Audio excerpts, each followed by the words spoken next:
जो बच्चे होते हैं उनके ऊपर हमारे दो ग्रहों का सबसे ज्यादा कंट्रोल या आधिपत्य रहता है। पहला है चंद्रमा और दूसरा है गुरु। और इसी वजह से ये वो पीरियड होता है जिसमें बच्चों के अंदर भटकाव बहुत आ जाता है। बच्चे हमेशा फोकस्ड रहें, उसके लिए बहुत जरूरी है कि हर घर में आपको ना अपने बच्चों को सबसे पहले मॉरल चीजों को सिखाना चाहिए। आप किसी की हेल्प करेंगे तो ये एक पुण्य है। राइट। आप अपने माता पिता के चरण स्पर्श करेंगे, ये एक बहुत बड़ा पुण्य है। ओके। इससे आपके जीवन के अंदर आपकी नकारात्मकता स्वतः ही आपसे दूर हो जाती है। क्योंकि छोटे बच्चे ऐसे होते हैं जिनके साथ हम बहुत ज्यादा पूजा पाठ उपाय ये सब चीजें नहीं कर सकते।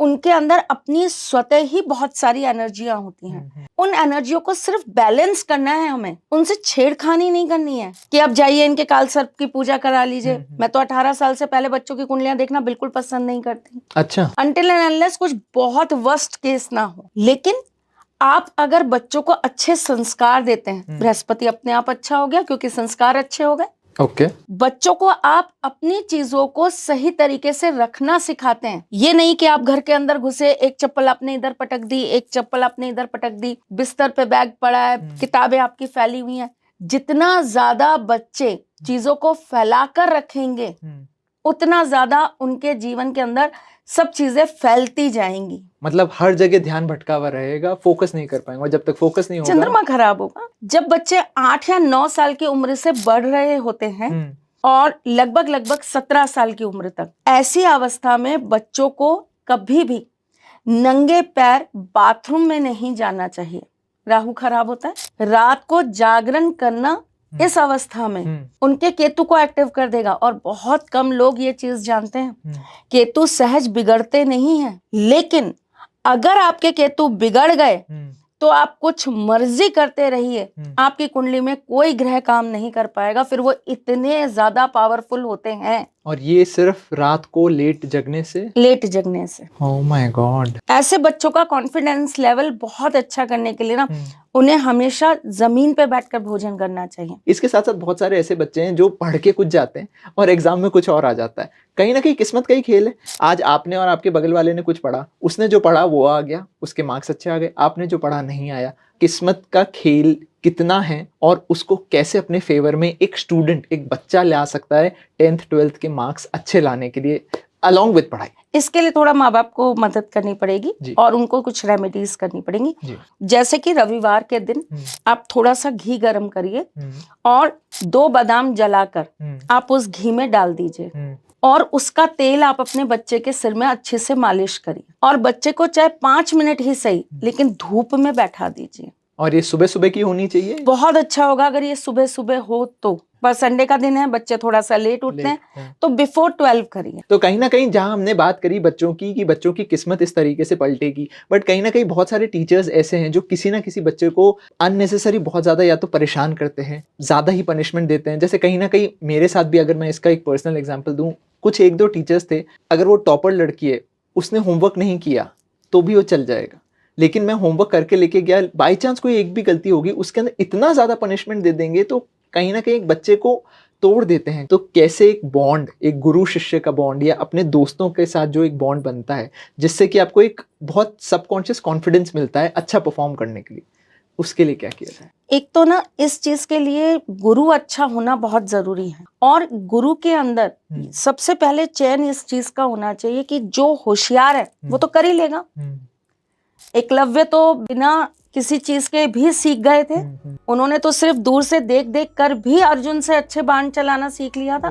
लेकिन अगर कोई बच्चा कमजोर है तो टीचर को सबसे पहले उस बच्चे पर काम करना चाहिए। आप होशियार के गुरु बनके तो आप कौन सी बहुत बड़ी उपलब्धि पालेंगे। मजा तो तब है जब आप जीरो को हीरो बना दें। हीरो को हीरो तो हर कोई बना सकता है। एंड कहीं ना कहीं बार बार टीचर एक ही बच्चे को, बेटा आप मॉनिटर हो, आप सबको बताओ, आप बताओ, बच्चे की दूसरे की भी इच्छा है बट इतनी उसकी हिम्मत है नहीं, बच्चा है। ऐसे में क्या कुछ सबकॉन्शियसली वो या उसके पेरेंट्स उपाय कर सकते हैं जो कि बहुत इजी, क्योंकि बच्चे तो ज्यादा टफ उपाय कर नहीं पाएंगे, कि कहीं ना कहीं टीचर्स का उसके प्रति थोड़ा प्यार बढ़ने लगे, थोड़ा सपोर्ट बढ़ने लगे? बुधवार के दिन गणेश जी के मंदिर में पान के पत्ते के ऊपर सुपारी रखकर 7 बुधवार बच्चे के हाथ लगाकर, चाहे पेरेंट्स ही चढ़ा कर आ जाएं, और अपने साथ में कलावा ले जाएं, जिसे अपन रक्षा सूत्र कहते हैं, वो आप गणेश जी को स्पर्श करके लाकर बच्चे के हाथ में बांध दें। इस बुधवार बांधेंगे, फिर अगले बुधवार पुराना वाला हटा देंगे, नया बांध देंगे। इस तरीके से 7 बुधवार आपको ये कार्य करना है, बच्चे के अंदर चीजें बदलाव आने लगेंगी। पेरेंट्स शायद आज इतना नहीं समझ पाए, लेकिन जितने भी बच्चे ये पॉडकास्ट देख रहे हैं 6th 7th 8th 9th 10th इन क्लासेस में, एक बच्चे के ऊपर क्या बीतती है जब टीचर किसी और को बहुत ज्यादा सपोर्ट कर रही होती है और आपको हमेशा इग्नोर कर रही होती है। वो कहीं ना कहीं वो जो कॉन्फिडेंस टूट जाता है ना एक बच्चे में, और बेचारे बोल भी नहीं पाते किसी को। अब स्कूल के उपाय हम खत्म कर रहे हैं, तो स्कूल का एक आखिरी हम क्वेश्चन लेंगे कि स्कूल के टाइम पे बहुत सारे बच्चों का माइंड जो है वो भटक जाता है, एंड लड़कीबाजी, गलत आदतें स्कूल के एज में ही, ये थोड़ा सा मतलब पेरेंट्स को परेशान करता है कि मेरा बच्चा भटक रहा है। तो उस केस में क्या उनको सही डायरेक्शन दिखाने के लिए क्या किया जाए, क्योंकि बच्चे तो सुनेंगे नहीं, तो क्या पेरेंट्स कुछ कर सकते हैं? और अगर कुछ बच्चे जो हैं जो सच में अपना एडिक्शन या छोड़ना चाहते हैं, तो दोनों के लिए आप बता दीजिए। जिस तिथि पर बच्चे का जन्म हुआ है, डेट नहीं, तिथि, ओके, जैसे कृष्ण पक्ष की पंचमी पे हुआ या शुक्ल पक्ष की अष्टमी पे हुआ, जिस दिन भी उस बच्चे का तिथि अनुसार जन्म हुआ है, उस ही तिथि को, हर महीने में वो तिथि आएगी, उसी तिथि को उस बच्चे का हाथ लगाकर 5 चीजें मंदिर में दान करा दीजिए। फल, कपड़ा, अन्न, साथ में आप कोई भी धातु, चाहे आप तांबा ले लीजिए, चाहे आप चांदी ले लीजिए, जो आपका मन है, और कोई क्वांटिटी नहीं है कि इतना भारी होना चाहिए, छोटा से छोटा भी, लेकिन एक धातु होनी चाहिए। और साथ में कोई भी पेय पदार्थ, जैसे कि दूध हो गया, दही हो गया, छाछ हो गई, नहीं तो आजकल गर्मियों का मौसम है तो आप आम का पना बना सकते हैं, या आप कोई शरबत बना सकते हैं। ये आपको मंदिर में चढ़ा देना है बच्चे के नाम से, उसका हाथ लगा के। ये ऐसा क्यों होता है? क्योंकि मैंने कहा ना, ये अवस्था चंद्रमा के कंट्रोल की है। और चंद्रमा को बहुत जल्दी जो प्रभावित कर लेता है वो है राहु, और राहु हमेशा बच्चों को ऐसी दुनिया दिखाता है जो बहुत अट्रैक्टिव होती है, ग्लैमरस वर्ल्ड।